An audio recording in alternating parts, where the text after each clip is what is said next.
Hello दोस्तों। अखबार से शीशे और आईने के साफ करने का ज़माना हुआ पुराना। अब आजमाएं ये टिप और पाएं चमकदार शीशे सेकंडों में। घर के शीशे साफ करना बहुत आसान काम लगता है, मगर जितना आसान काम लगता है उतना है नहीं। उसे साफ करने में वक्त के साथ मेहनत भी लगती है, क्योंकि शीशे साफ करने का अलग ही तरीकाकार होता है। आज हम आपको उसकी निहायत ही आसान टिप बताते हैं, जिसमें आपको ज़्यादा से ज़्यादा मेहनत करने की ज़रूरत नहीं पड़ेगी। आधा कप पानी, आधा कप सुरका और 1 चम्मच कलफ के पाउडर का शामिल कर दें। उसे गंदे शीशे में स्प्रे करें और फिलहाल इनके कपड़े की मदद से हल्के हाथों से एक कोने से दूसरे कोने की जानब लेकर जाएं और उसे साफ करें। और उसी तरह ये अमल रखें जब तक पूरा शीशा साफ ना हो जाए।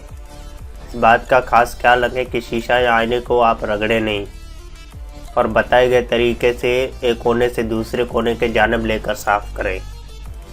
उसी तरीके को आजमाने के बाद आप देखेंगे कि आपका शीशा चमक जाएगा और उसको बार बार अखबार की मदद से रगड़ना नहीं पड़ेगा। मज़ीद ऐसी वीडियोज़ के लिए हमारा चैनल सब्सक्राइब करें।